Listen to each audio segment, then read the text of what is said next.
All right, we're streaming again. So I had to leave my last stream because I had to check up on my kid and feed the dogs and do other daytime stuff.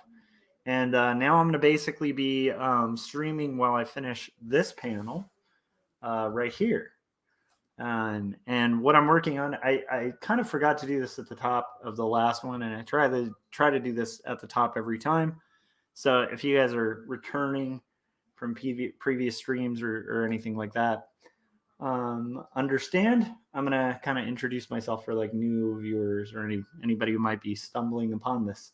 So I'm Joshua Kemble. I've been a freelance illustrator and cartoonist for over 15 years, and I've been an art director for about 6 of those years. That's kind of what I do during the day for my day job.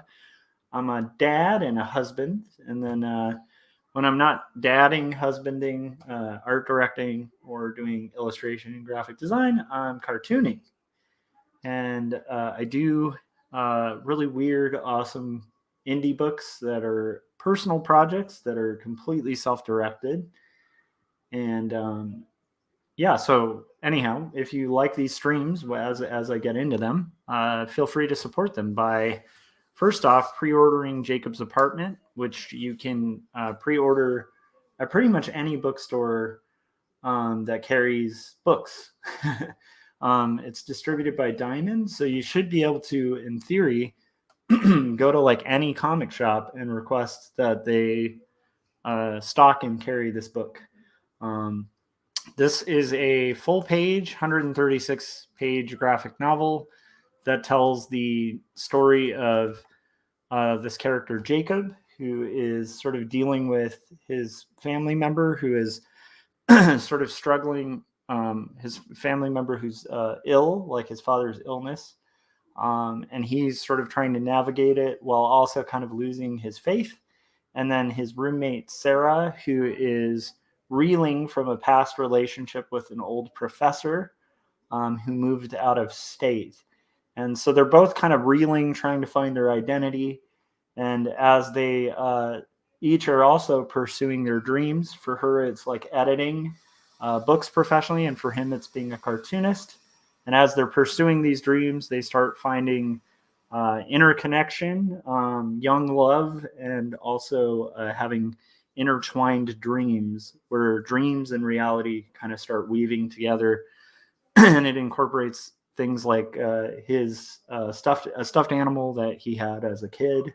And for her, I think it's like mostly underwater dreaming sequences. So it's a pretty interesting, kind of heavy book, but also I think will be enjoyable for people who read it. Publishers Weekly recently reviewed it and said it's perfect for people who love doomed romance novels, which I guess is a genre. So if you like doomed romance stories and comic books and sequential narratives, especially full color, make sure you pre-order this. And then before I get into drawing, one last plug, which is my graphic novel that I'm working on book 2 of on these streams, which is 2 stories, which is my comic that talks about my journey in learning how to deal with depression, as well as panic disorder and all sorts of other sort of mental illnesses, and also has childhood sequences and adult sequences. And Jake, who was just on our stream, is like, "What? You're back?" Jake, if you want on, I can send you a link if you're down. So just let me know in the chats. I can have you back on. It'd be fun to chat. So again, this one might be like a relatively short one, and probably my last stream of the day, but I always say that. My goal is to ink this entire panel. So that's kind of what I'm going to do for the stream and kind of see what we can do. Jake's like, sure, with the question mark. I mean, if you want on, okay, I'll send you a link. But if not, no worries, man. But it would be fun to continue our conversation.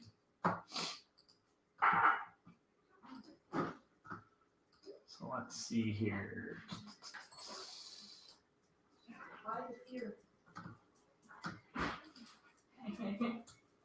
So, Why the hesitation?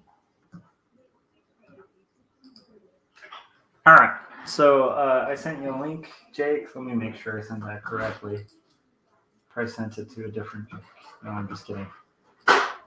So yeah, Jake was actually having a really cool conversation on our last stream, which was only like 10 minutes ago. I just had to feed the dogs basically, and then my wife is up and kind of doing stuff too, so I'm free to finish this panel, which is exciting.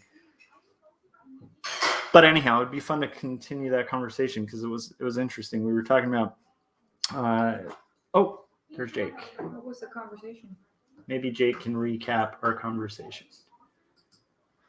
All right, here we go. Jake. Okay. Round two. Round two. Hi. Sorry for having to abruptly end it. I don't know if you saw like the swarm of dogs that sort of were appearing behind me as I was streaming. Yeah, the whole train. Right. Yeah, so, and we have family staying with us and their dogs staying with us as well. And so it really was equivalent to like having a pack of wild animals behind them demanding their dinner. So it was like the animals won over the screen. Sorry, guys. Yeah. So Jake, do you want to kind of recap like what we were kind of talking about? Because I feel like it was a really cool discussion, and I'm sad that like kind of having to end it might have derailed that discussion, you know? I short-circuited, so I don't remember exactly what we were on. I thought that we were going to end it, so it's not in my it's not in my short-term memory. Okay. What were we on? I'll throw it out there then. So I think we were sort of originally talking about how interesting it is that like when you're a really young kid, generally it's like there's this kind of bias towards like color work, and then like there's these gateways that'll like kind of open your eyes to like, oh, like black and white comics are really cool. And then I think you were starting to talk about we were talking about manga in general. Oh yeah, the boom. Oh fuck. Yeah, and then you were talking about the boom in your own country because like I know from my experience like how manga kind of hit here, and I would say it's still pretty popular. I mean, we have like these huge manga conventions. Like there's at every bookstore there's usually like 2 shelves of manga for every 1 shelf of comics. Yeah. But yeah, so I'm curious like. You were sort of explaining like what it's like there with that. So the market for comics was sort of for the longest time syndicated run operations, publishing like magazines sort of to grocery stores and all that stuff. So you could pick it up at the local groceries for most part.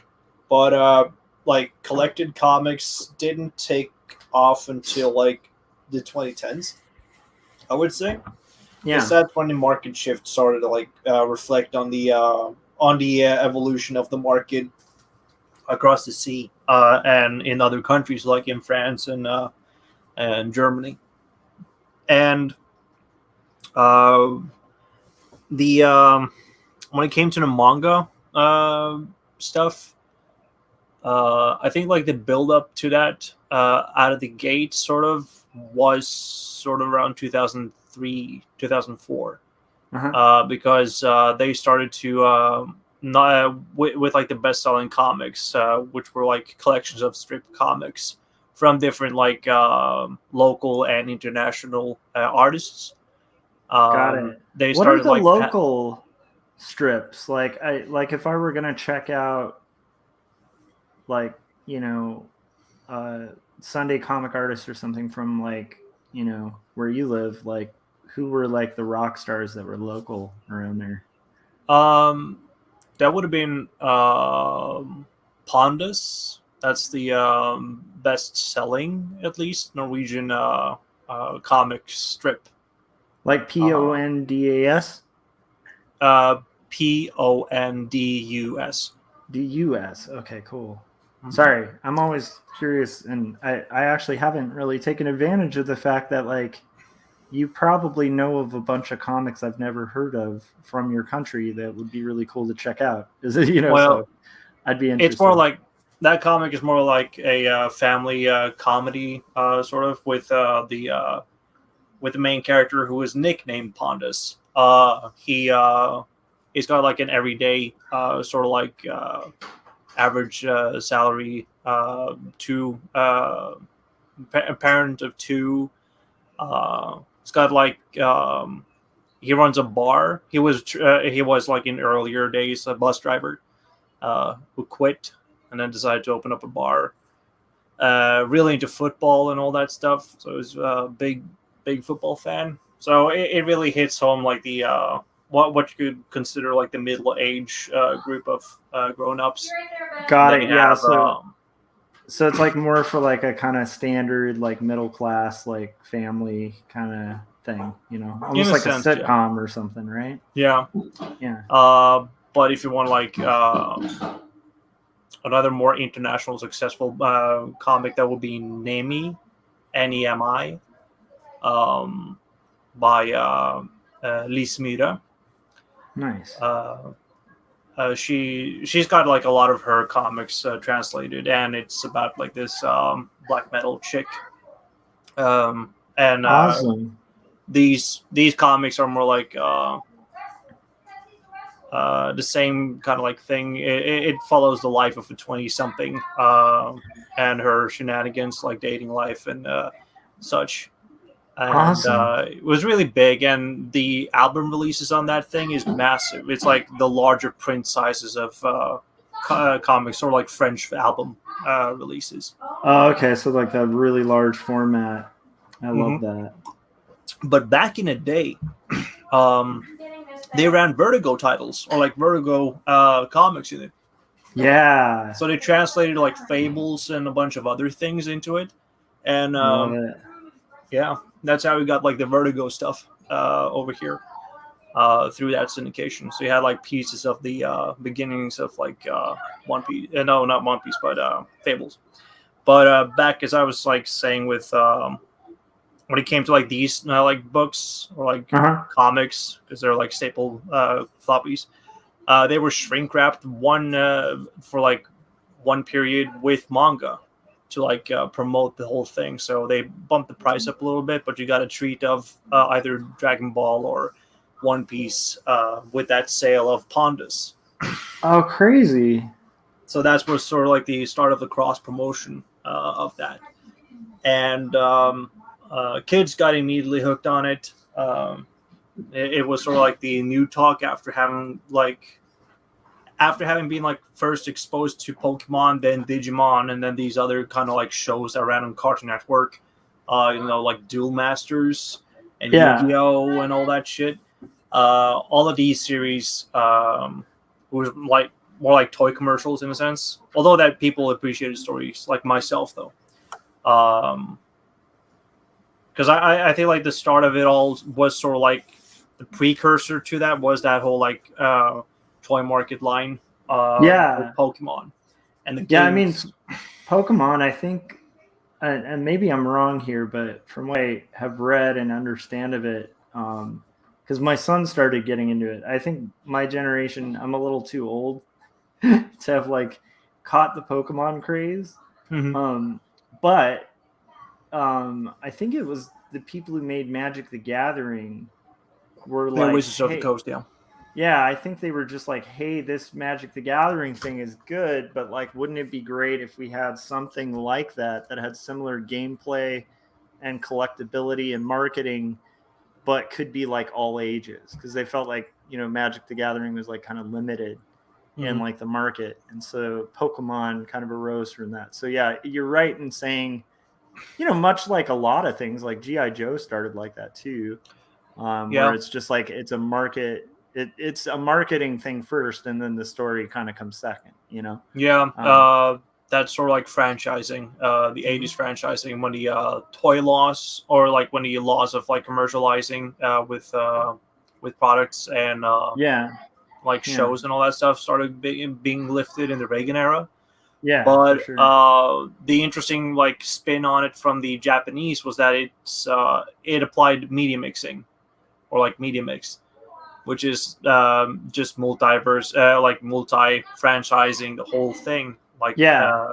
so you have like separate areas in which are like hyper producing things, but they aren't like putting it as like a secondary or tertiary level. It all works as like a branch in the sense of like that whole franchise.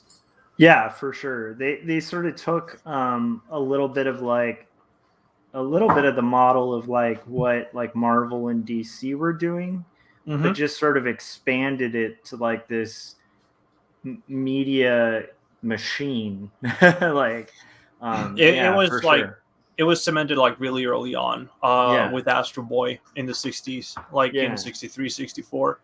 But then it sort of like became industry standard over time.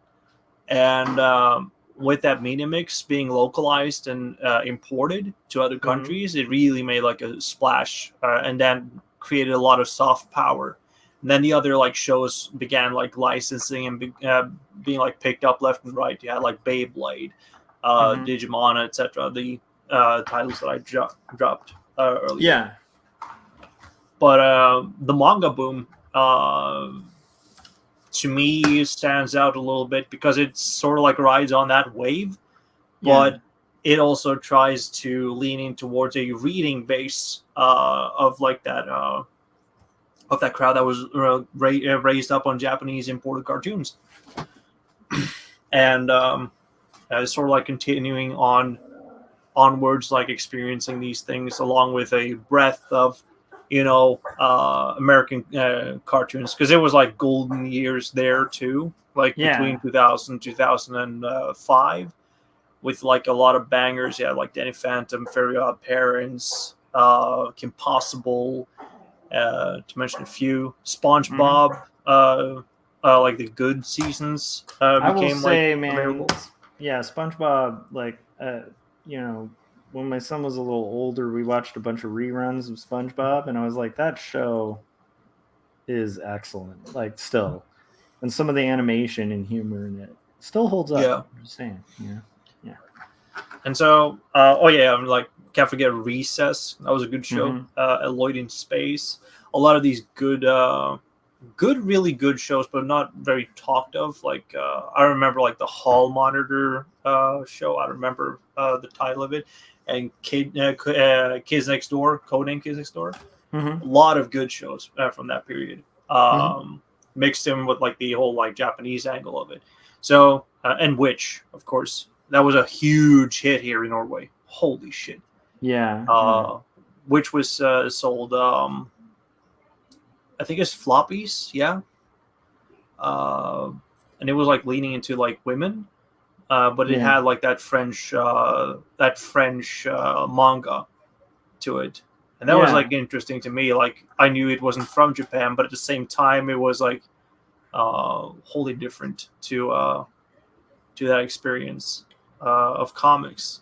And Yeah. one of my favorite comics, Monster Allergy, which was also French or I think Italian, Disney Italian, had like infused manga esque like aesthetics, but it was sort of done in that Disney Mm-hmm. tradition. Really cool stuff. Nice. But you saw like the immediate effects what it had when it became like imported, Yeah. and it all like took off when all of these like original properties started to come over here. You had an endeavor of like Shonen Jump being translated and being released concurrent with Yeah. the monthly releases. Uh-huh. No, the weekly releases. But then it dropped down to like monthly because it took a little bit while to translate things. Yeah. But for some reason it just like died. I don't know why. Yeah, I don't know if it's like that's the weird thing is like I'm not sure if it's dead, but I actually can say like a lot of it didn't die out here, but then I will say like it's not quite as much of a craze as it was. I think it's because it's kind of been like it's almost like sort of part of the mainstream now, so it's not really as shocking or new. I mean, but it is I interesting. could have gone on to like a 3-4 hour lecture on this shit, but Yeah. like for us, it was like the first thing that really like came to us that had like a whole like another form of expression, Yeah. and that wasn't like American or other European comics, and Yeah. then it just like up and run. And I think like there's a multitude of factors that came into that. You have like the economic crash of 08 and 010. Yeah. No, 2010, sorry. And then there's like the start of like mainstream or like more usage of the internet, especially with like younger people who Yeah. could just go online and read the manga there for free because of piracy. Yeah. So they got the latest chapters way quicker than the translations could keep up with, Huh. possibly. So there's like a whole lot of things there, but the move towards like translating has slowly started to creep up again, especially like with the publication that I'm going to try to submit in May. They're like doing the retranslations of Dragon Ball and collecting them, Oh, and sweet. My Hero Academia. And Man, I've said this before yeah. when you've been on here, but just for anyone who's like doesn't follow manga, which by the way, I don't follow as much. Like, so like my wife grew up like reading manga all like as a kid all the time, so she's probably more familiar with manga than I ever would be. But I will say Dragon Ball is one of those books that I kind of enjoyed Dragon Ball Z, like the cartoon, when I was younger, and thought it was kind of fun. And like, I kind of enjoyed the like cornball nature of it, like when they're powering up and it's like for 10 minutes, you have this like close up on a face, just like, Yeah. and it's just fun. It's got like a tempo to it, but it's very corny. And I don't think anybody would like contest that it's like this really high art or like amazing storytelling. It's just kind of a fun show. Dragon Ball is like a whole different game, and the cartooning in it is so like, I mean, not Dragon Ball Z, but just Dragon Ball. It's like the cartooning is so slick and so well done. It's like, I remember when I first stumbled upon it, I was just like, what is this? Because, again, I think I picked it up because I liked the cornball cartoon. And then I was like, oh, this is a completely different beast, but it's like, it's really good. So for anybody who might like, I only want to reiterate that for anyone who watches this who might like not be that into like Dragon Ball Z. It's like, check out Dragon Ball. It's a good piece of work, and the cartooning's really cool. Yeah. The way he simplifies characters and stuff, it's almost like comparing like early Charles Schultz to like the later stuff. Like if you check out like that early Charles Schultz, it's like so amazing. I mean, the later stuff's good, but like the 50s like Peanuts is like on a totally different level of cartooning, Yeah. Anyhow, sorry. Yeah, you're right about with the show, the anime being a little bit too focused on rehashing a lot of like clips and all that stuff, but it's anime budget, Yeah. I still, to be honest, I still like the show, but it's just I like. But it then for again, what like it the is. comic is unmatched in that Yes. In that regard. Totally. Oh, okay. Then you start to like really feel the good pacing of it, and Okay, maybe. the same thing could have been argued with One Piece in the earlier stages of the anime, but it has just grown more and more, sort of like to getting the budget to do the things without having to pander to like to the budget. Yeah. Totally. Not that I really follow any of these shows to begin with, because I'm further away from shonen than most people. Because it doesn't. I've been there. My K-hole of shonen is done and dealt with, and I've moved on to alternatives and seinen. Yeah. Well, I get that because it's like for me, yeah, I don't particularly buy a lot of that stuff anymore. But it's like it's still worth checking out, especially if you haven't, before. Yeah. But yeah, people are getting a good deal now with the level of accessibility, Yeah. not only with the physical but also the digital, because the digital subscription for these services are really affordable for anybody, and they can browse like years, like tens of years of backlog, Nice. for a couple of like dollars, like $5 or $10, I think.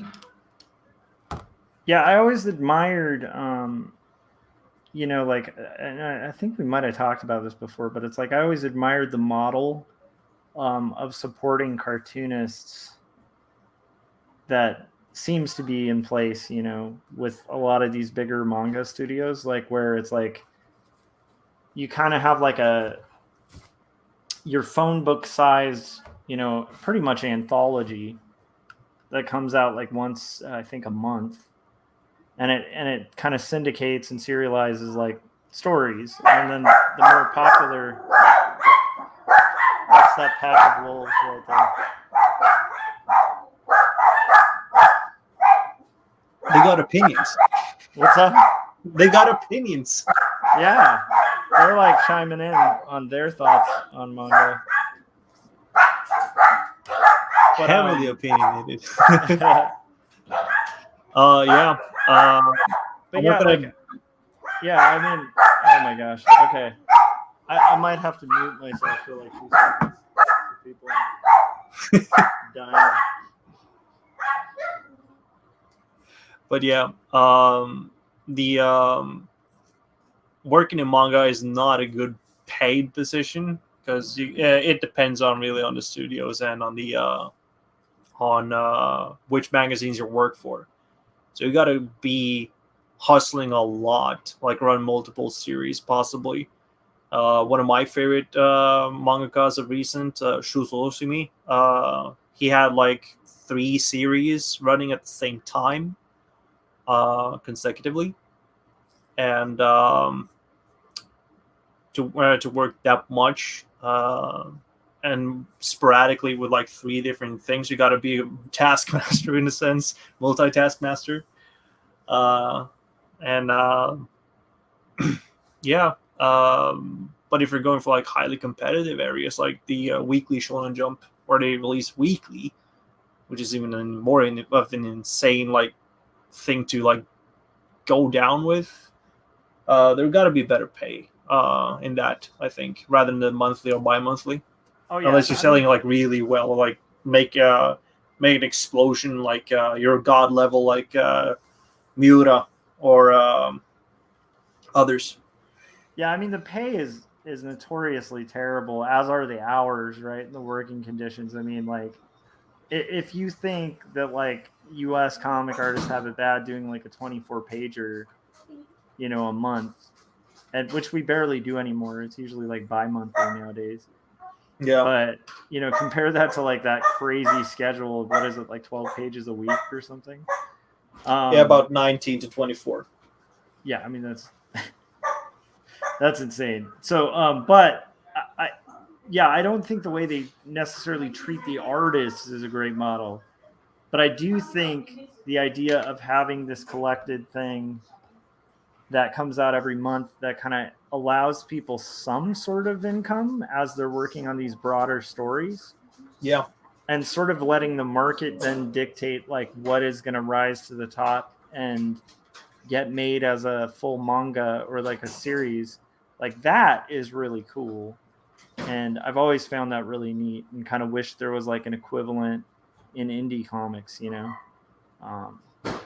because it seems like a hard thing to set up, but it's so well oiled there. It's like it's very well set up, although not necessarily profitable for the artists involved, but more profitable than a lot of our current situations of like making graphic novels, where it's like you are pretty much just sort of like making them without a way to kind of earn income through it, unless you're doing superhero stuff. That's kind of where it's at here. So I don't know. it's interesting to me. I have no idea how that could be implemented, but I still think it's cool. But yeah, the I way think they like treat artists is not that great. you have to like reform the whole economic structure. I would have to like say that up front because Yeah. that is like a major implication in how the business is operated, in the sense that the publishers, while competing with one another, are like companies with parent companies that are like tied together. Yeah. So there are like branched out, but competitive wise, they try to like make do and try to like beat the other, Mm-hmm. while still being connected to that like main line. And then you have like the banking system there is like insane because it's treated like a family sort of conservative system, Hmm. rather than the free capitalist system that is more like competitive in the free market over in the US. Um, but that's because of the old system they ran on, which had like a major tie with the Yakuza, the Keiretsu. Oh Um, wow. that got shafted and like changed because like companies realized that they couldn't rely on that old thing, but they still got like the same sort of like structure So built wait, into. this is me just clarifying. Are you saying that like from your understanding, like manga has origins in like the mob, very similar to like American comics? No, Okay. I was with just curious because the like US comics, like if you look in the history, it's like early comics, like back pulp era. yeah, A lot of them were made by like rum runners and mobsters, like yeah, which is where a lot of the bad practices of work come from in the hmm, comics industry. You know? yeah. I think the Kibiyoshi, if I remember, if that was the market. No, that might have been like the forerunner before the modern publication. But you had like rental books, and those were kind of like ripe for yakuza, like opportunists to like settle businesses and start like publishing and press like independent books. And then you have like rental shops that sort of like buy in these books for people to rent and deliver back, sort of like a mobile form of like a library, public library, but Yeah. like paying for it, and then you just read the book until it's like falling apart. um, that's how manga was produced for like the post-war and pre-war and mid-war era, and after that, it sort of like gradually shifted over as the press restrictions were lifted by the U.S. to mobilize for like print industries, because then you got like not only more freedom of expression, but also the paper shortage they suffered from uh, got treated and fixed in the 60s, and then you start to see like the explosion of like a lot of like competitive. Magazines coming to the fold. Nice. Dude, sorry, this is super fascinating. It's like I love this stuff. I But remember no, yeah, I just remember finding out like some of the origins of like the sort of like chibi style, and like its influence from Snow White, the yeah, movie, like which I just had no idea for like the longest time. And then when I found that out, I was like, oh, that's crazy. So it's like this thing that was like taken a different way in a different direction. It's I don't know, it's so cool. Um, how like those things arise. hmm, Yeah. yeah. As I said to Guy, that I'm constantly like communicating ideas with, and like form our like perceptions of like how comics have been like shaping and formed and all that stuff, like really advanced comics studies theories. Yeah. Uh, we've sort of like um, looked into it and found like comics really started in the war, in a sense, with the Yeah. Second World War. Yeah. It got like imported from from Europe, especially from like for Japan and for the US. It got imported like in the late 19th century. Huh. So like for the Japanese, it was the Dutch who imported comics or like the comics works. Nice. And in like 1894, I would believe. I remember from one source, and then you had like comics from France and from I think the Dutch probably were imported over to the U.S. When it was still like done on like templates, like those iron templates, like. Yeah. I think this is actually pretty familiar because I've seen some like early, and I do think they were like Dutch comics that were made with like lithograph. Yeah, lithograph. And, that's the word. And a lot of them were like panoramic, almost like pictograms or something. It's hard to explain, but that's the thing. It was pictorial.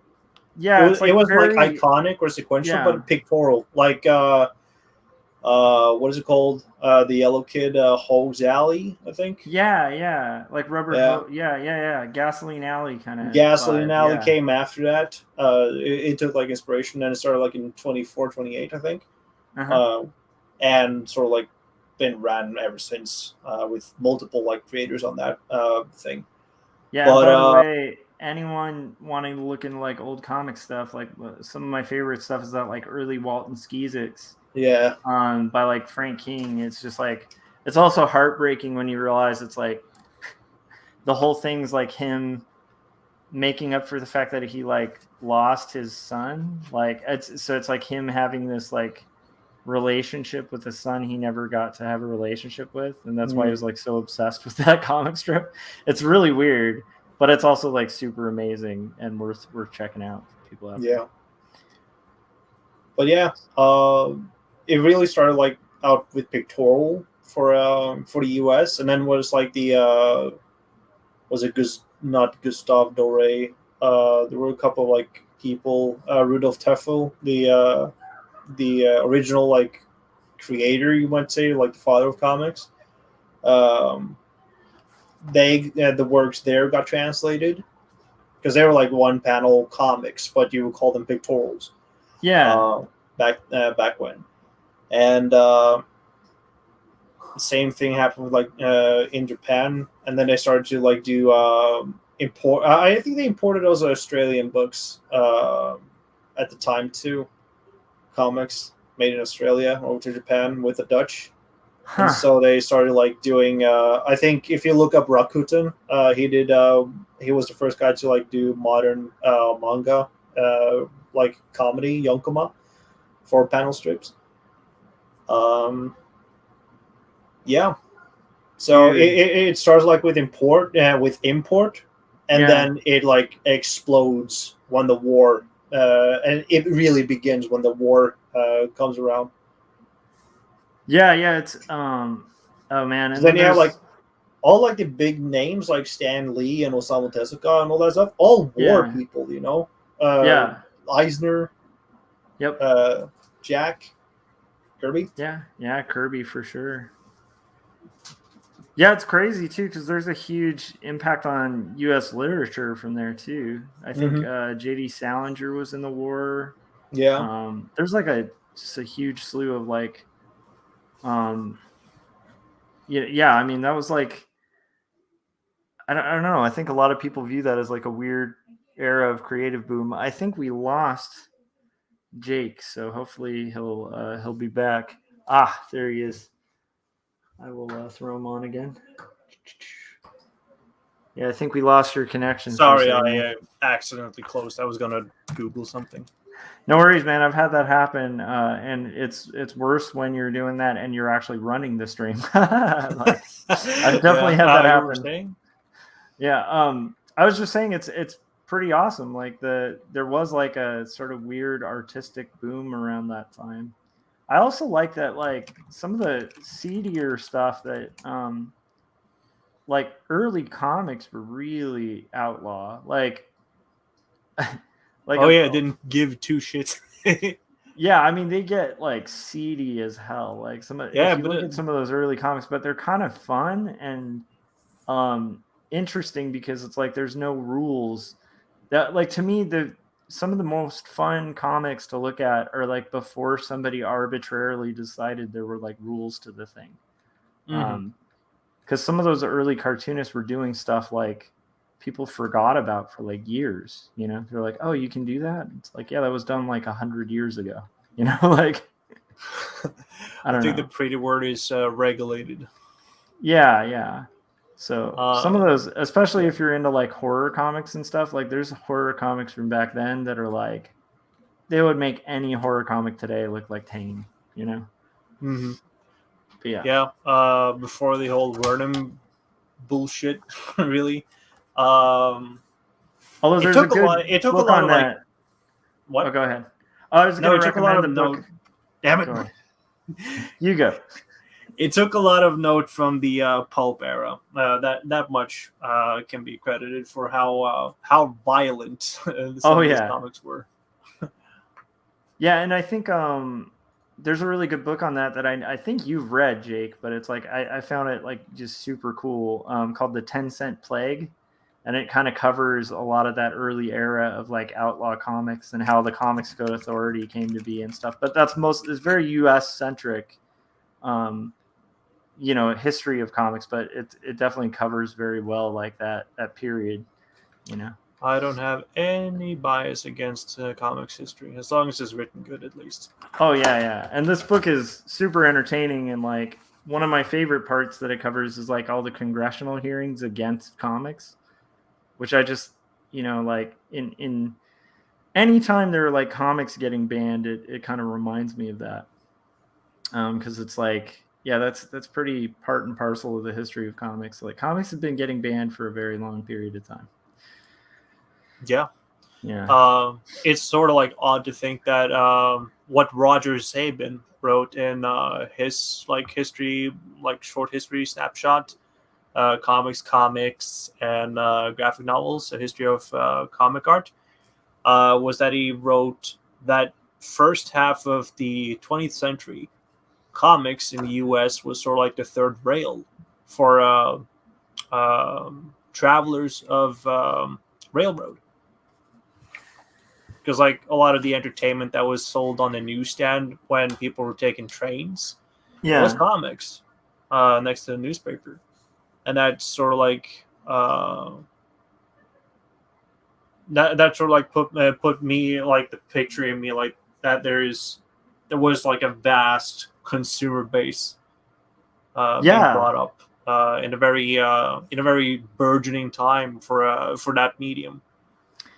Yeah, and I think that comparing that with manga, where it's like that actually, I mean, from what I hear, in Japan, it's pretty common for like even people who don't like manga, they still have a manga they read, and you'll see like on a subway, like plenty of people just reading a manga. One will be reading one about like cooking, one will be reading like a romance, like they'll be reading all sorts of genres, like mystery, whatever. But like the point being, like it's sort of just broadly accepted as a common form of entertainment there. And like I do feel like that's another area where like they definitely cracked a code that I don't know if we've ever really been able to kind of recapture that since that time, where it's like something you would see everybody reading on a train or something, I think like they go on. Oh, go ahead. No, go for it. Finish. Oh, well, I was saying, I do think that's why I get excited though about like comics and bookstores and things like Dogman, as much as like some people don't consider that comics. It's like, I consider that comics, and I see a lot of kids reading it. So it's like, that is very much like, if you go to an elementary school, one of those kids in that class is going to be reading Dogman. Like, and that's really like, that's why I get like kind of annoyed by cartoonists that might not like validate that. Cause it's like, dude, that is like exactly what we're talking about. Like it's comics being read by a large, chunk of people. my wife, who's a kids book artist, was like, "How is that not a comic?" And I'm kind of like, "Yeah, I mean, I agree. It's kind of a I silly think argument." with that, responding to that, the comics that people read are often the things that make them like they it clouds their judgment, and for Yeah, those that have been like around for a while might have like that preferential treatment. But at the end of the day, the point is, for the most part, I would say like comics. If you wanted to grow, you have to consider that kids are growing up now in this really like vibrant market right now. They're going to have like an explosion. There yep, might have like that potentiality to merge and synergize and make more comics because they've had such a wide variety of influences rather than just being sticking with one genre. yeah. Like, I mean, that's what gets me excited about it too. It's like, I didn't really. The only comics I got exposed to as a very little kid were like Sunday comics. Mm-hmm. Like Calvin and Hobbes, which is excellent, and like Mother Goose and Grimm, and like all these strips that were like running in the newspaper that were really fun to read and I enjoyed. Cul-de-sac and Zits and like all of those great. I mean, there's great comics in there, but they're not like telling like these long form stories most of the time. Mm-hmm. And what's neat is to think about the kids that grow up, and like a lot of us who grew up reading that are making comics, and we're trying to kind of delve into this like literary realm of comics, but like our background is limited to like this kind of way we grew up and what we were conditioned with. To me, what excites me about Dogman is like for my son, he's not seeing a big difference between like Dogman and like a Sendak book. Mm-hmm. Like a children's book and that are like totally similar, their language and their storytelling. So it's like, Yep. I think generations that grow up like with that perception of comics where it's, hey, it's another form of storytelling and it's just like equally valid. I think it you can't help but be like, I don't know, I can't help but be excited about like what kind of art these kids are going to be making, where like they don't have that blockade that we had. Like, I don't know if that makes sense. Well, um not for me, because I'm not in the U.S., but so nice. I can't speak for that Yeah, sense. But I think like the kids who are going to grow up in the U.S. now today will probably have a larger response to it. It's just like it's in a dormant phase right now where things aren't looking so good in the market, and so there's their time in the sun right now with like the autobios and manga and all that stuff. It's going to have a good streak, probably for like a couple of like 5-6 years or so, and then it starts like slow down a little bit.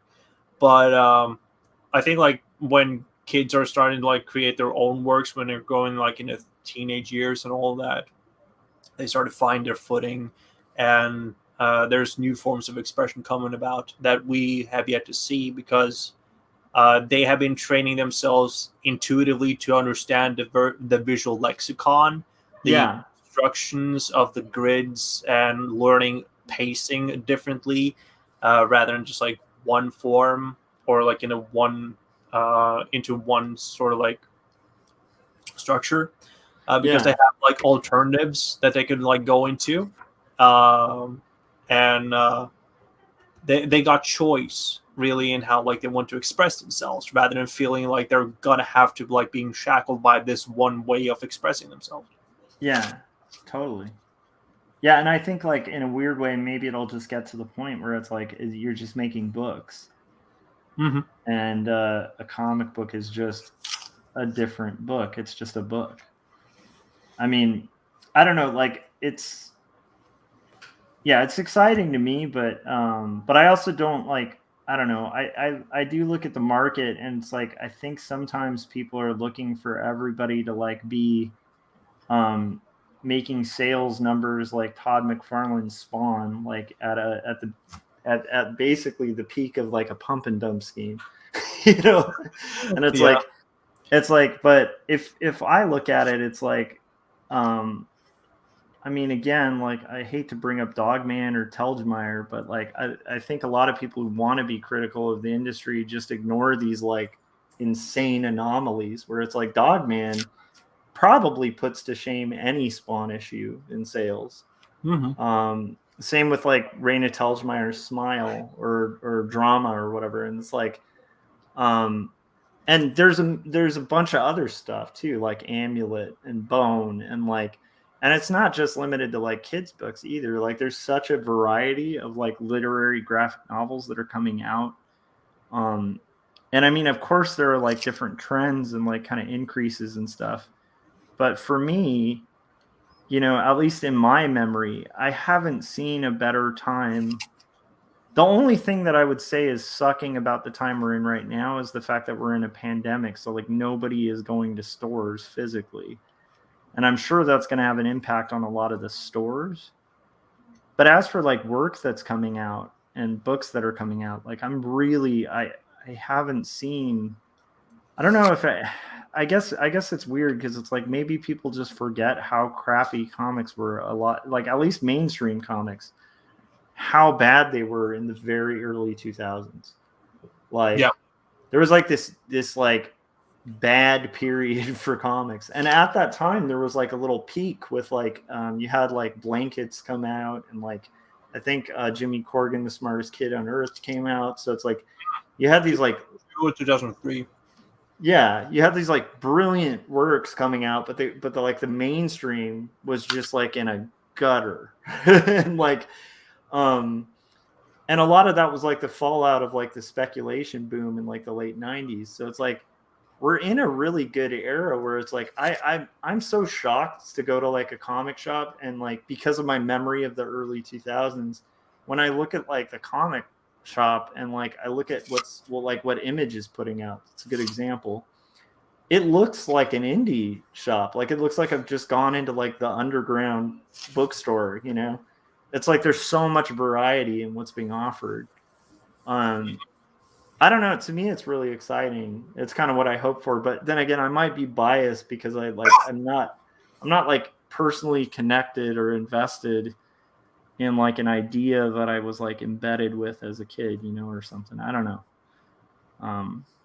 I don't know if that makes sense. Or No, I completely get it. yeah, I couldn't imagine that there will be stores for me to like buy the medium that I like, and seeing how like the gaming industry has moved on to like being like only online. yeah, It really feels to me personally that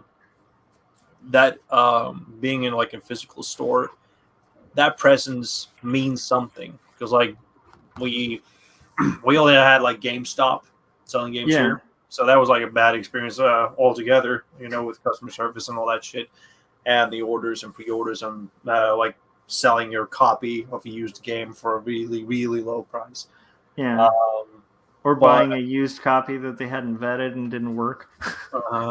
Yeah. But then again, that when that disappeared, it like left a hole in me, and in saying like the market is moving away, in a sense, for physical copies. And the same thing happened with like the other like media stores that sold physical copies of records and movies and such. Yeah. They petered out here. Now the only thing that I can find physically and like in a shop at least is comics. I don't know if it's because it's late, which the comics industry is really infamous for, of like being late adopting to the things. But I appreciate it even more so now that I'm like in this age. So it's a good timing. Although like I hate the paper shortage of manga right now, because that's the greatest problem for that to like really make a crack. If people don't think the paper shortage is a thing, let me just say this book was going to come out in May, and now it's coming out, boom, June. Why do you think that is? It's the paper shortage. Just saying.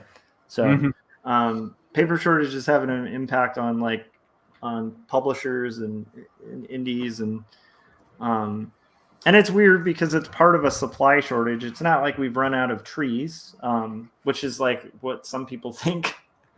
But like, luckily, the paper industry is a lot more. In general, like there have been a lot of big moves in that industry where it's a lot less destructive to forests because the industry itself realized, hey, if we like deplete our own resources, we're going to be out of a job.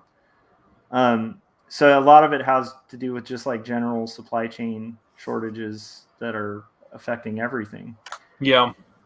I don't know if you guys have it, but like we even had like a guitar shortage, which was like really interesting. It was like, all these music shops, if you were to buy a guitar or something, they'd be like, yeah, you'll get that in 10 months.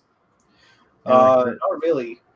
Here they're fully stocked. I just went last week to buy a bass or check out the bass selection at a General Electric store, and they had like a full display. Nice. That's cool. And, I mean, they're definitely stocked, but I'm just saying, like, there's some shortages. Like anything imported is like, oh yeah, definitely. Like Yeah. with graphics cards and all that shit, definitely. oh yeah. And PlayStation 5s and all that. Well, Do you play bass out of curiosity? no, I want to learn or start learning playing bass. I was just looking up for a good fret and like a startup kit. That Yeah. was steep for me to like invest in. You know what? Like, message me at some point, like your or we could talk about it. But like, I could recommend some stuff depending on your budget. But maybe that would be better, because generally, like, talking like budgets or whatever on a stream, not so fun. But yeah, if you message me your budget and stuff, I could send you a couple options that I would pick for bass. Yeah, because like the thing is, I don't know. Also, mention the style you want to be playing because that affects what kind of bass you'd want to own too. Oh yeah, definitely. Yeah, it's gotta like be probably. I'm probably going for like 4-string to begin with. Yeah, well, definitely start with a 4-string. Don't get a. I don't want to go like up to like an 8-string. No. That would be too much. No, start simple. But I really want to like trudge down the path of like my idols, like Thundercat, who's like bass god in my head. Nice. Okay. Who does like really good licks. But I figure if I should like start somewhere, I probably should go for like a 4-string. And I was looking at this one model that had a great neck, and it didn't like give me calluses right away. Yeah. So, Yeah, there's a couple versions I'd recommend. I when I first tried bass, I don't play bass as my main thing. That's like a side thing. But when I first got a bass when I was like in high school, I got like a P bass, like a Squire P bass, which was like a knockoff of a Fender. Like it's Squire's like the low end Fender, which isn't a bad. Actually, they've gotten a lot better as a company. So now, like, there are some Squires that are like a lot of guitarists I know and bass guitarists I know would like swear are better than the Fender themselves, like itself, which is kind of amazing.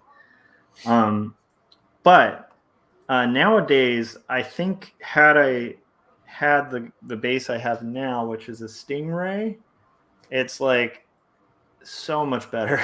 Like because a P bass is a really like painful instrument a lot of the time to play on your fingers, but like Stingray is like just smooth on your fingers. So there's a couple I could recommend. There's a couple like different sounds and stuff like that, but yeah.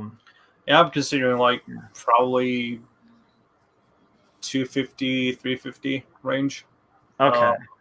So it's got to be on the low end. Okay, I'll send you some. I think the model that I was looking at was a Fender.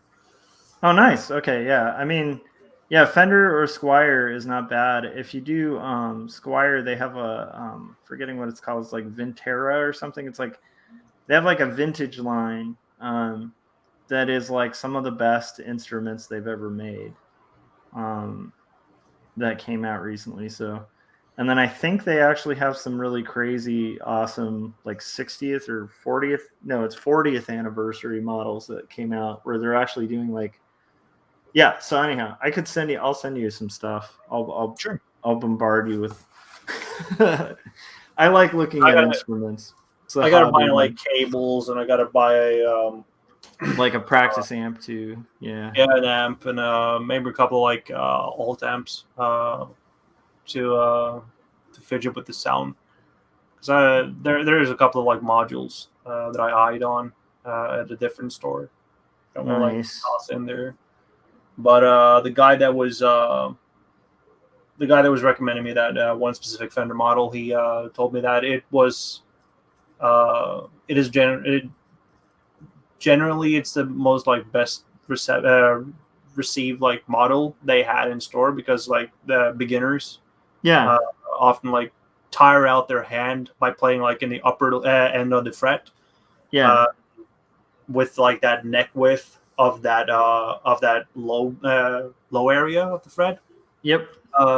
It doesn't like strain you when you're like trying to like grip and play. And and I play guitar like a fucking like a dunce. Really, I can't like strum at all. Yeah. So when I like say that I try to like go in for like bass, I'm trying to like actually try to play fluently rather than like playing it like a guitar. Yeah, that's cool, man. I honestly, like, I will say, as much as I like the Stingray, it's a little like, to get a decent Stingray, it's a little above that in cost. And I will say a P bass or a jazz bass are like good starters, because like just a basic P bass, that is the first bass that like everyone started going electric after. It's a classic model. And basically every bass is an iteration of that. Even the Stingray is designed by Leo Fender, the same guy who designed the P bass. So it's like they're in the same family. Like there's like some basic basses people play, but it'd be hard. You'd be hard pressed to go wrong with that, especially if it's at a good shop that does a good setup on it, because the setup's going to affect a lot of how like hard it is to press the strings or whatever. Yeah. As far as I like tested it, because I got to try it out and all that. The guy is like solid, because he's got like the adjustment kit and all that stuff right on site along with the instruments. So it was, I knew that. I knew that for a fact that he was like a good like hand around the equipment. That's cool. With like the guitars and all that. Well, I definitely I apologize to anybody watching this who's not interested in music, but I will go down rabbit holes of music talking for years. I'm even thinking that like whenever I'm done with because I have this and then a historical fiction graphic novel about Elizabeth Barrett and Robert Barrett Browning, or Elizabeth Barrett Browning and Robert Browning. And that's going to be like what I do for the next 2 years, but like when those are done, I think what I might do is like a story about bands, because it'd be fun to do something where it's just about guitar and playing music and stuff, and band politics and stuff. I think it'd be fun, especially if it's like kids in a band, because like it's rife for like drama. Because there's like a certain age that a lot of young musicians are at where like they'll play like a coffee house gig. Yeah. And for like 2 people, but like the tension is so high in the band that you'd think they're playing like Madison Square Garden. And I think that would be fun to write, like, I don't know. That wasn't like the feeling that I had when I was in the band. I was a vocalist. Oh, nice. And we just had like, I think our like theory of mind, like being concerned about what others thought of us, wasn't really impeding on our judgment or in our like stress. We had practice at least like 2 or 3 times a week. Yeah. At the school like music room and all that shit. like during the 2 concerts that we did with like what was it? It was Sex Pistols and Okay, hang on. I can't remember the other song that we did. It was like it was The Hardest Button to Button by the White Stripes. Nice. I was Uh, gonna say like the Sex Pistols are a like classic first band cover. Yeah, Anakin Um, was the one. yeah, that's a classic to do, you know. So we played that like we played for like a for a political like meeting or like we were like an act for warming up the house or whatever. Nice. There's like this left-leaning political party like meeting, and later that same year, in the end of the school year, we had like we had an act, and then we like sang out loud and all that jazz. That's awesome. And then my voice started to crack. Yeah, as happens.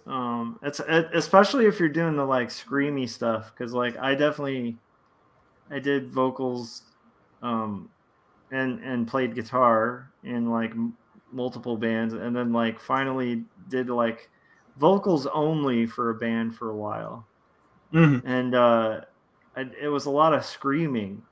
And like nowadays, if I were to try that, I'd be like coughing in like 5 seconds, just because I don't have that scream anymore. I'm amazed by dudes who are like old dudes who can just like shred their voice. That's pretty incredible, because there is an age where you're like, whoa, this actually kind of sucks on my throat, you know. I don't know. It's sort of like a worry of that worry of throat cancer. It's really just like, ugh. Yeah. So anyhow, that's crazy. I didn't know you did. I don't know. Maybe it was brought up. Maybe you had mentioned that, but I didn't know you had done music.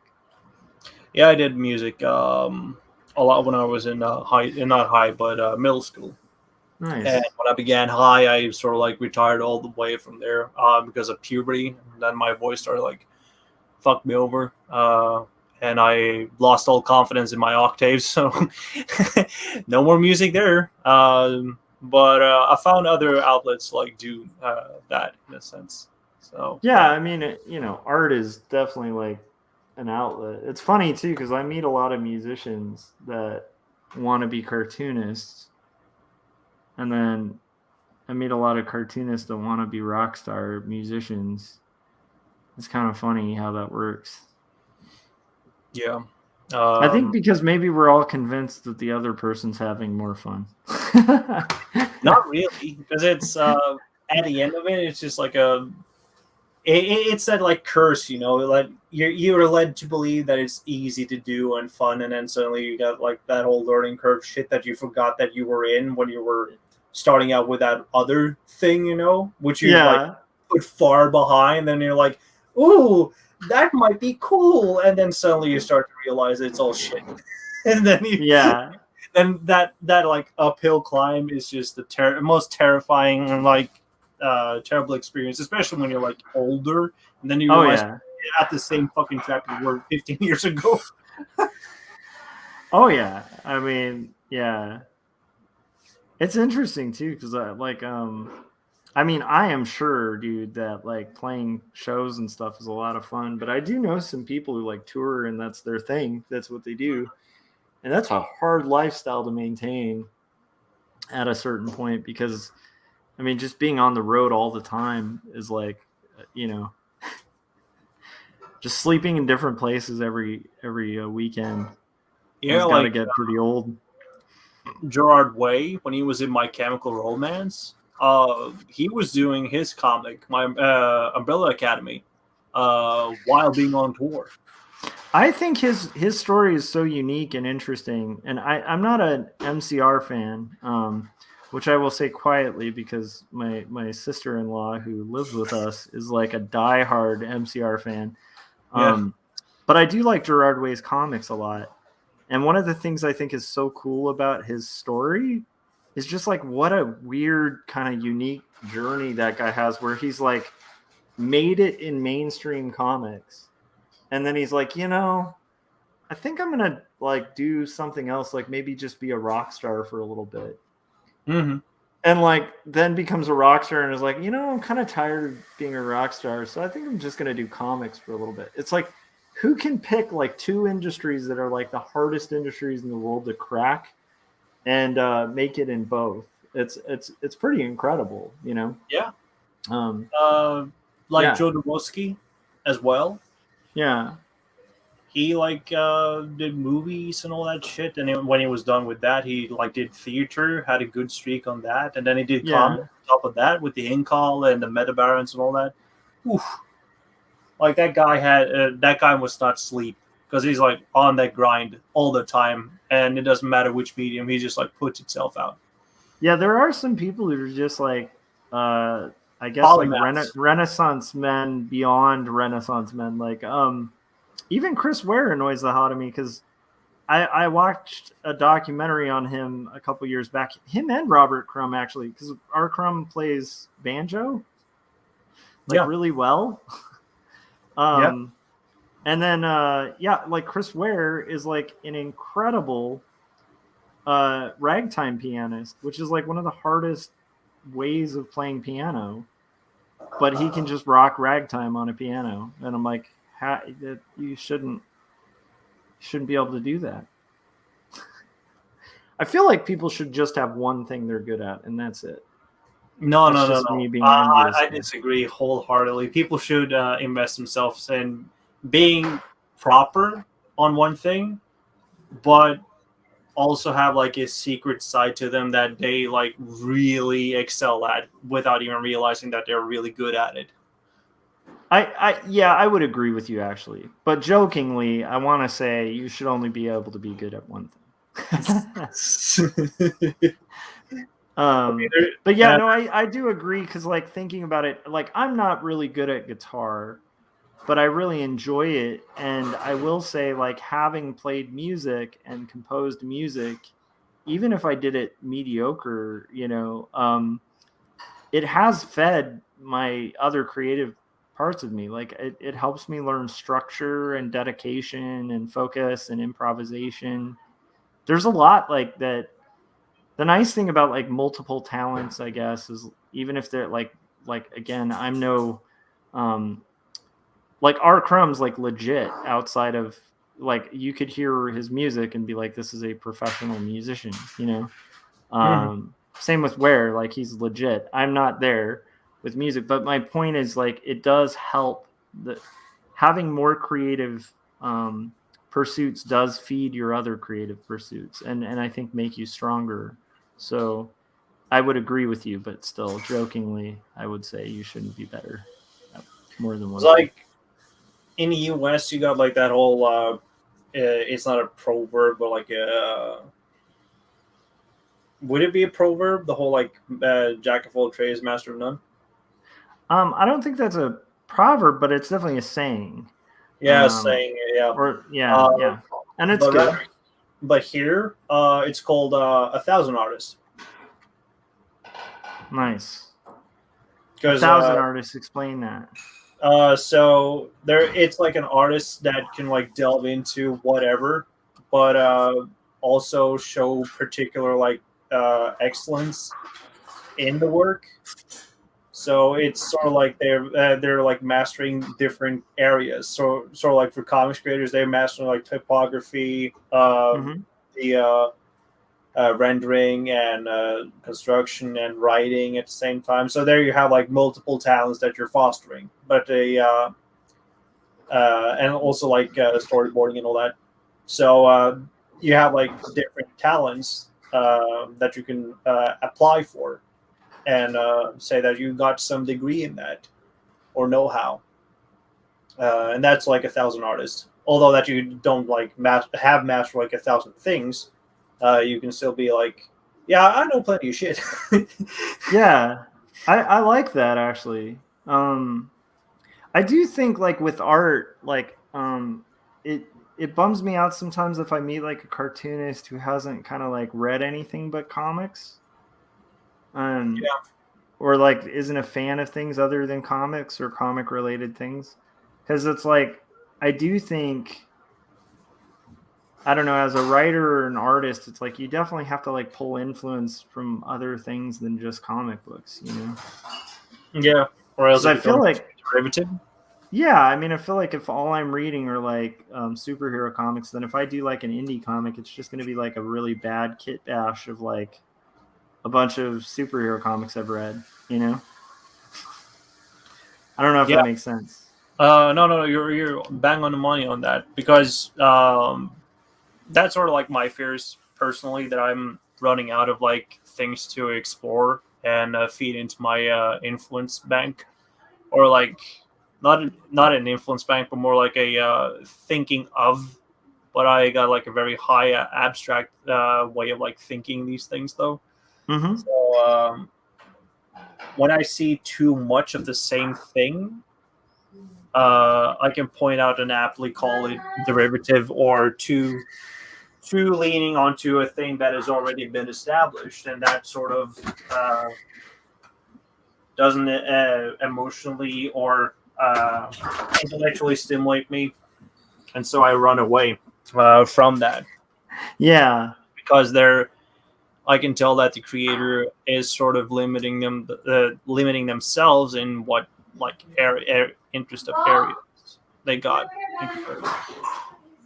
yeah, What totally. I try to engage not only with what is concurrent and not contemporary. Sorry, I also try to touch a little bit things that are like evergreen, that are timeless, or from like other ages of Yeah. art.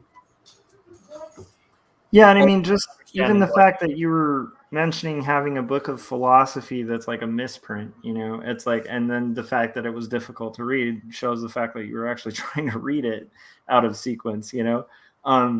I think like that actually is an indicator, not that we all need to be like reading like deep books of philosophy or something, but like I do think we all need to be like curious people, and I think that's part of being an artist, is like you need to have curiosity and be like filling your curiosity with things other than just the thing you do. And So, yeah, like, the main complaint that I have, and that I will happily like leverage against people that I can see haven't like put much stock into like doing a proper story on, at yeah, least like, that touches with the concurrent like things that is happening or are likely to happen again later, yeah, is that they aren't in touch uh, with reality, with the things that happen around them, in a sense. There are people that have like tried to tap into it, but they do such a shit job at it, or they haven't like done their proper treatment on it, because they're lenient in not only like their bias, but also in their way of presenting it like it feels artificial and yeah, not like I'm trying to rag on anyone in particular. It's like I can spot it when something doesn't really come from the from that angle of portraying things as they are, rather wanted to portray it as it should be from that ooh, specific like thing, you know. yeah. I actually like that because that kind of touches. Well, it's almost like that authenticity thing where it's like it's hard to measure or like define authenticity, but it's really easy to spot something that's not authentic. Yeah. You know? And Although then again, that might be bad to say because maybe something I think is not authentic, like someone else might look at and be like, "This is, you know, staggeringly authentic" or something. You know. But yeah. I tend to think, I don't know, I tend to think people are smarter than that. But I made that mistake before about people. I thought people were smarter than making some decisions that I've been wrong about. So who knows? But then again, it's like, oh, I'm gonna go into like a little tangent now, because this has been on my mind for like a week and a half. Rock I your think also, tangent, sir. I think like I think the artist must also remember that they are placing themselves. They shouldn't be placing themselves within politics as much as they would like to engage with it, or in that reality of being engaged with it to like sort of like have a say, because it lessens their sort of like staying power, I would say. Although Huh. you can be political and politically active and engaged, it's rather not the correct way of like interacting with people.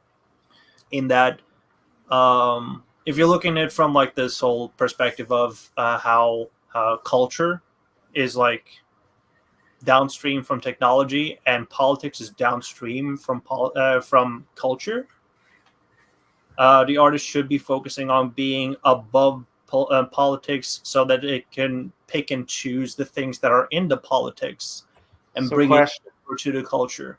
So question about that. Yeah. What if I'm writing a book about politics?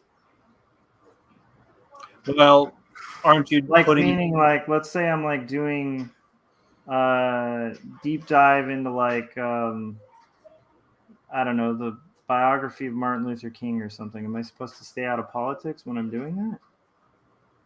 Well, are you going for like a are you going to like present it in a fluid way, or are you going to present it in a crystallized way? Because history crystallizes, you know. Yeah, To but some I degree. guess So what yeah, I'm getting at, yeah, I guess what I'm getting at like is concentrating on the nuances and still hold that there are elements that are bad. For example, with Martin Luther King, that yeah. could be brought up. Should be within your grasp of like portraying it authentically, rather than to Yeah, be but towards like presenting all the good things, rather but like the complexities. I'm not talking yeah, about no, I the think goods and the people bads, but yeah, I think gray areas into it.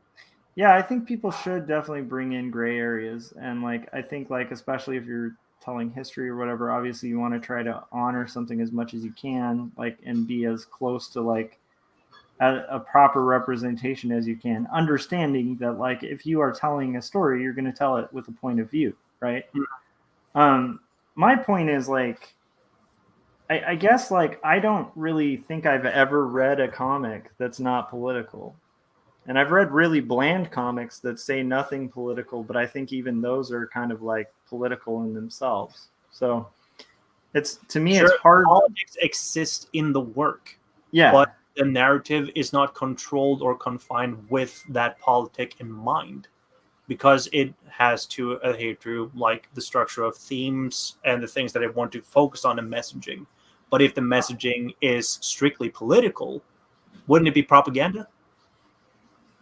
Well, yeah, but I mean like there's And also then you good let and people bad out, propaganda. don't you? Don't you think? What's up? Wouldn't like Like so I think let me see if I get you correct because I might agree with you a little bit. So one of the reasons I hate Ayn Rand, like I cannot stand her as a writer. Not yeah even her philosophy. I think she's one of the worst writers that ever existed in literature. Like yeah I think she is a terrible writer. And I could even agree 100% with her philosophy, which I don't. But even if I did, I would find her writing really offensive because I'd be like, you're not even properly representing your ideas by writing a good book. You're just writing this weird fable that's like a propaganda piece. Mhm. Does that make sense? yeah So in that case, I would say, like in the case of Ayn Rand, I wish she had bothered to write a good story along with her propaganda. Mhm. My issue with her wouldn't be that she's trying to teach this lesson. My issue with her would be that she wrote a bad story where she didn't even bother to write convincing or interesting characters with real dramas. Instead, she has characters with dialogue that just functions as like a propaganda piece where it's yeah like, I would feel guilty for this, but I am wealthy and I should not feel guilty for this because I have done so much good for society. And it's like, no one talks like that. Like, no one talks like that. It makes the story boring. The Fountainhead's boring. I'm sorry for people out there who like it. I can't get over that part of it where it feels like more like reading a really badly written essay that's not bothering to be fact-based, like a really good essay would have to be, where you'd make really good arguments. And it's not even bothering to tell a good story, so it's not compelling me in like an artistic way. So I agree with you in that sense. Like, story should come first. But I also would say, like, there's plenty of really great stories that have like a huge political statement behind it. The story comes first. But like, for instance, like I think 1984 is an excellent book. It's really well written and it's super political. And George Orwell was like very vocal about what he meant in that book, right? Yeah. But here's like the distinction that I want to do. Yeah, so I feel like, by bringing those two up, I was just saying, like, is that sort of what you're saying? Like, not that you'd even have to agree with me about those books, but like that your issues, like when somebody puts like politics before the story, or I don't know. I'll phrase it by using your examples. Fountainhead is a good example of putting politics above the art, with not only its politics but also its philosophies that it tries to explore through the narrative. Now, the thing with narrative is that it's constructed to tell not only a morality but also the messages that it entails with it. So you have like the themes and ideas that comes with it. But underneath that is discourse. Mm-hmm.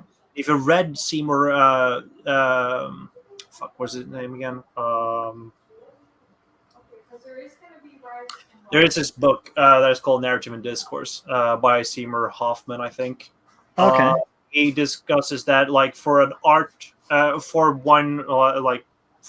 piece to exist, you have like the narrative layer, which is the overt, and then you have the discourse, which is the subvert.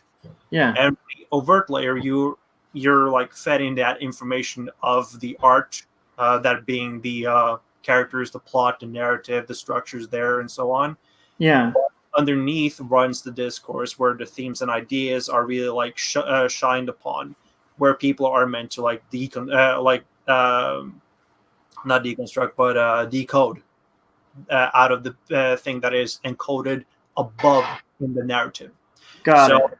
The problem with Ayn Rand in that sense with the Fountainhead is that she let the discourse run over the narrative. While as for Orwell, he put the narrative first, but had constructed the discourse beneath it so that it parallel, and that creates a finer art. Yeah, I agree with you on that. So like, but I also think of something like, I really like Rage Against the Machine. Yeah. And they are outright full-blown political. They've always had a very consistent message, and like there's no mistaking it. It's not like the music is the only purpose. Now they happen to be making incredible music and have one of the most innovative guitarists in the world in their band.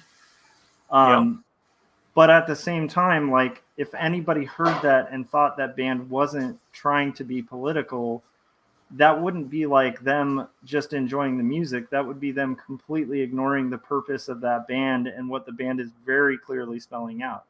Yeah. So it's a band that like puts politics first, and I think actually that enriches the music.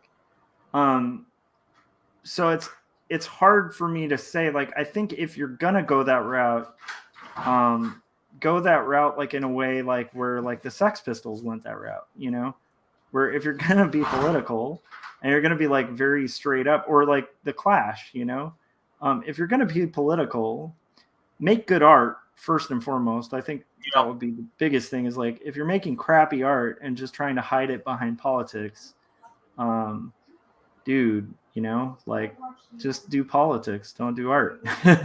But the band that I was raised on, System of a Down, very politics, like fucking genocide, the environmental disasters, and the Iraq War, and all that shit.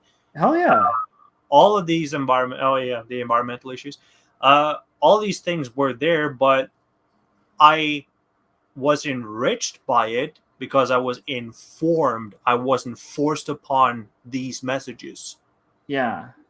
So like there's a limit. There's a limit of having like reaching out your message for the recipient to consider and think and ponder on, and then come to agreement or disagreement or indifference.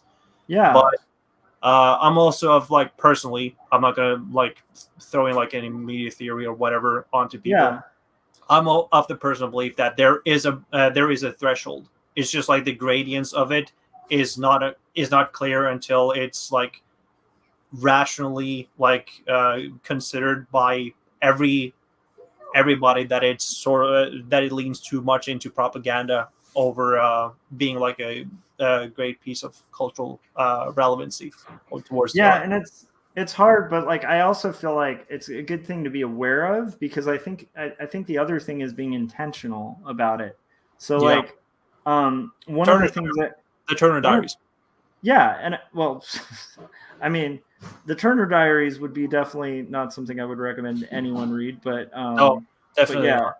but I would say they're also really boring and kind of terribly written in a similar fashion to like the Ayn Rand stuff. But because I think I tried to parse through it because I had a friend who was getting kind of sucked into the alt-right, who kind of got into that. And it was just like weird. Like for me, I know it's weird, but it's like I would have wanted it to at least have been compelling. But I was like, this is just really bad writing. Like I think it hinges on people not really reading a lot to get into it. Anyway, sorry. Well, that question is also the literacy and the exposure of works as well. Yeah.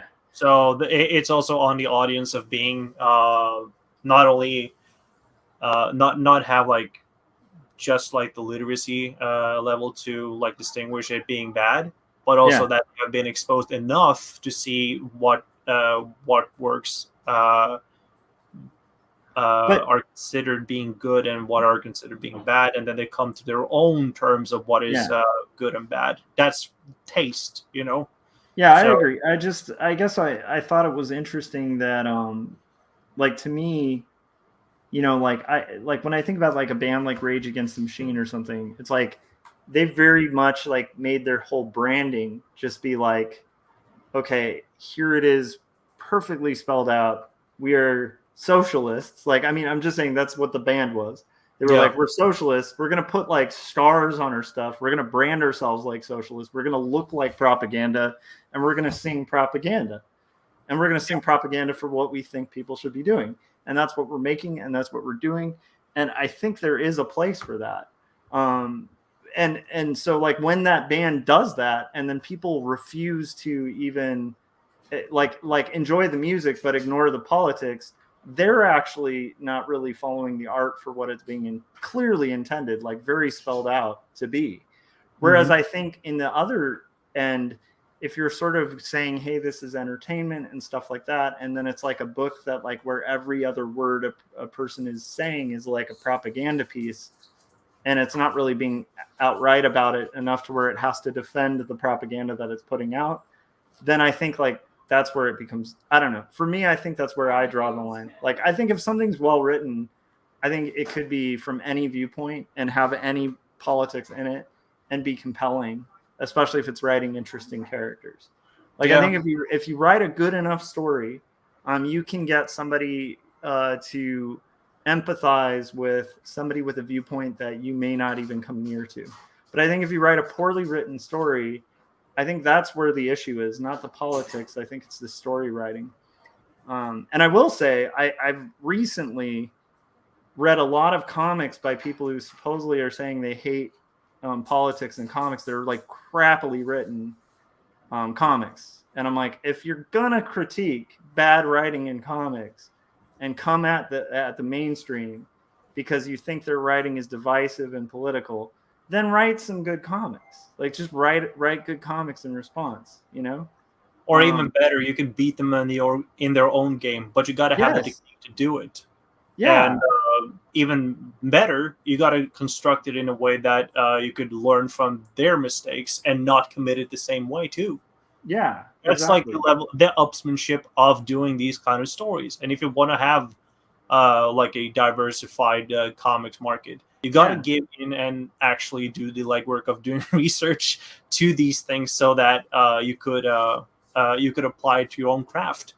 Yeah, for sure. And also just like make good art. Like I know it's weird, but it's like okay, for instance, like I really like Rage Against the Machine. I'll admit also they're very cheesy and you know, but I will say like I just recently re-listened to like that first Rage album and I was like, this is still consistently like a very good album. And from a musical perspective, they were doing stuff that was like very unique. Like I don't think anyone at the time was doing anything close to what Tom Morello was doing on guitar. Now, let's say you like politically disagreed with Rage Against the Machine. You're in a band. You're like really mad. You're like, oh, those socialists are out there making this awesome music, but it's like preaching socialism, you know, like or whatever. Then like, and you're like, I'm gonna make, you know, I don't know. Let's say you're like a huge fan of just like pure capitalism. So you're like, which is funny because I'm like way more capitalistic than Rage would be, you know. But like the wrong approach would be like, I'm going to do exactly what Rage Against the Machine is doing, except have it preach capitalism, because then you're actually not as good as what you're like what you're getting mad at in manufacturing, like manufacturing your product based on a reaction to. Like offer a counter that's good, like make some good music in response that offers equally awesome hooks. Because if you can't hit those hooks or you can't play licks like Tom Morello, then you're not going to win people over, right? I mean, you put the cart before the horse, and I know that, Gary. I'm going to get to your comments. The thing with the thing that I want to like summarize from like the position that I was like putting on earlier with like culture going downstream to politics, is that art contains politics. That is my point, but art isn't politics. Yes. Okay, I get what you're saying there. Although, okay, so I agree with you, but what do you think is politics? It has to like politics has to happen in real time, I think, for people to for like living in within it, and it's not only in like the branches of government or whatever, but people are politicking every day about different issues and different things that are considered not only pressing matters but also critical to probably your local level or federal level or national level.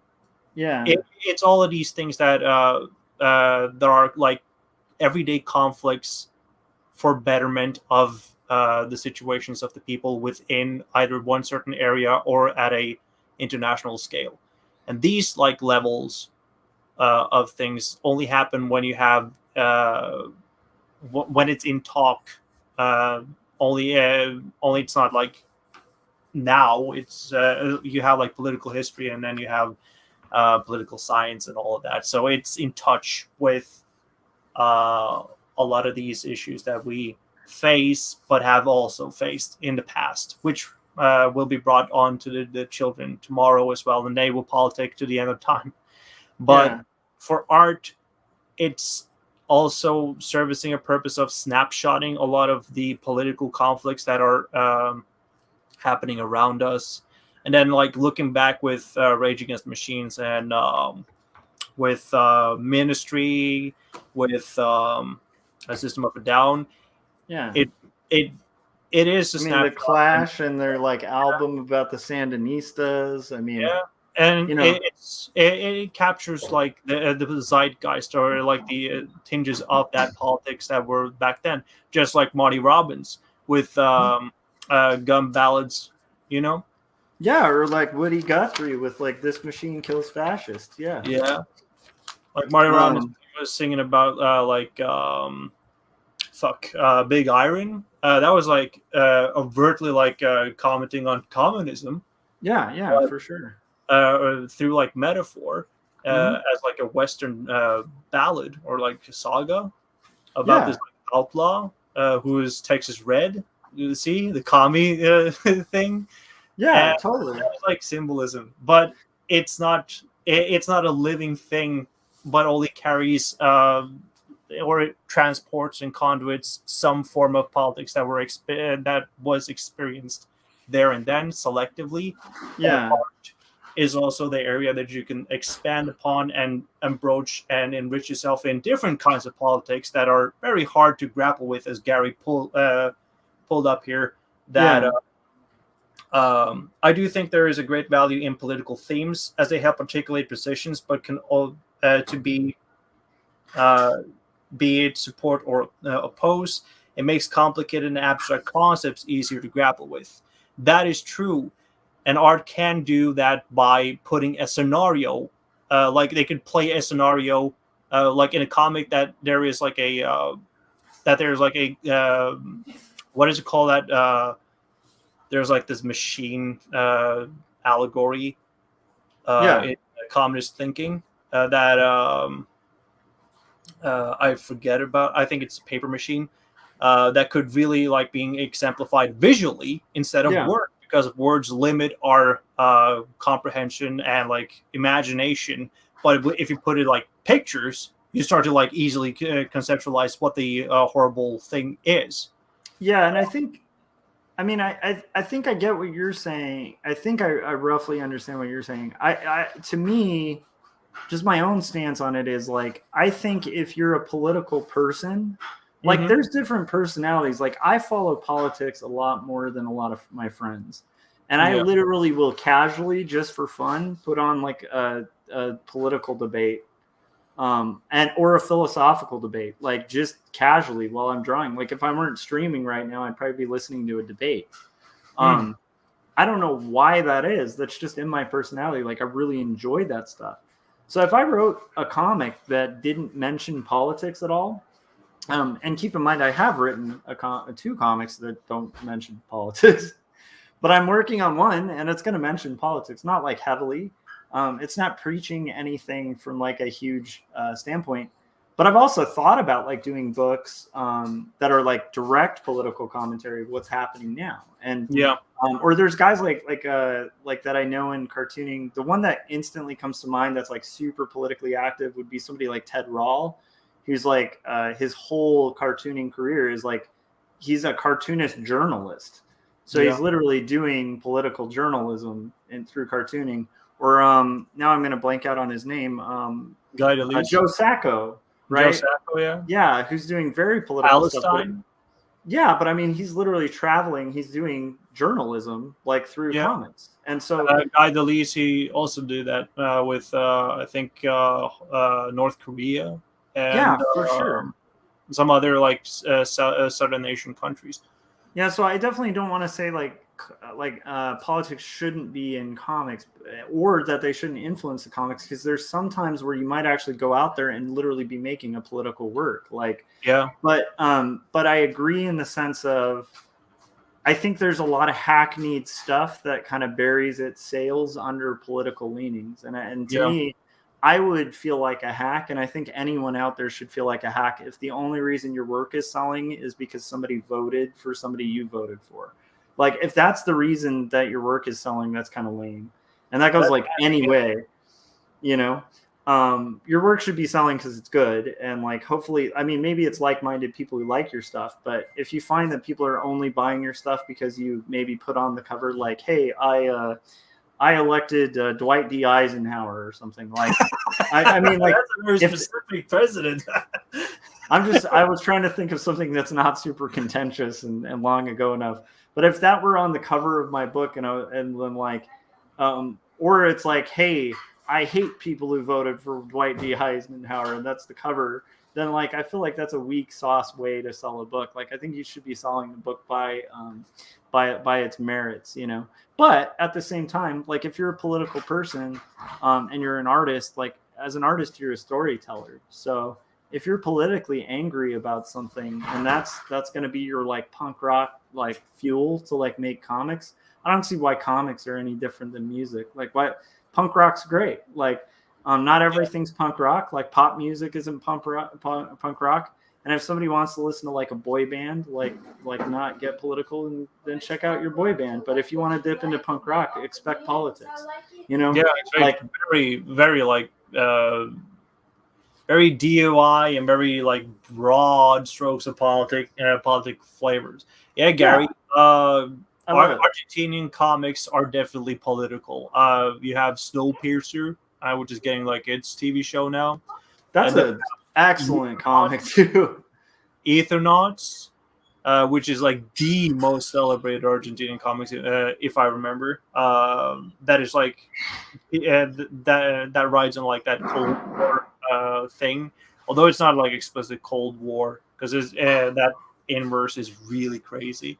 But Snowpiercer, holy shit, that is class struggle in like a futuristic setting. Yeah, and it's so like see, and I think about that book, and it's like that is a really overtly political, but it's also great. So I don't know. All right, well, I gotta, man, Jake, I love having you on the streams because like every time we have a conversation, it's hard for me to even end the conversation because I literally started this stream much like our last, where I'm like, I'm gonna do this one panel, and I've ended up talking like way past finishing the panel because I enjoy conversations with you, buddy. Well, you won't be seeing me on round 3 because I need to sleep right now. I got a meeting in about 7 hours. All right, well, let me let you go and get some sleep. Why don't you let people know where you can where they can check out your work and all that fun stuff. Sure, if you want to get in reach with me, I'm probably invite me to a stream so we can talk for about 1 or 2 hours. So you can find me on Twitter at JTwister without the W, it's a V, and you can find me on the same handle on Newgrounds to read my comic Bone Meal, which updates at Fridays, 3 p.m. SPT. Awesome. I really appreciate you being on and twice, which is kind of cool. So we've had like 2 streams to kind of make up for the lack of Jake recently. So it's nice to have him back. Nice to have you back 7 months of absence? Well, it's because like I think it's also because like I took a really long break from streaming, so I haven't been streaming for a while. That's but true. it's fun to have you back on. All right, yeah. If you guys are curious to like support some comics, pre-order this because it's an awesome book. And I'm a little sleepy, so I'm not gonna do the pitch. I'm just gonna say it's an awesome book, 138 pages that are in color that I made. So pre-order that, and then make sure you've picked up 2 stories. My very confessional autobio comic that is very point of view and very much expresses opinions and thoughts and stuff like that. But I don't know. I don't think I get super political in it. I don't know. And then well, why don't you you guys should pick it up and find out. And if you find that it's too political, write an angry rant about it and link to it, and make sure you CC or don't CC but tag like everyone you're opposed to on it so they'll buy the book. All right. With that being said, thanks to everybody in the chats. Thanks, Gary. I hope you're making progress. I'm just gonna throw this in there. I don't see Squatch in there, but Squatch is here by default in my head. So Gary, I hope you're working. All right. And with all that being said, thanks, and we'll see you guys on the next one. And Jake, again, thanks for coming on, man. Yeah, anytime. Cheerio. Bye.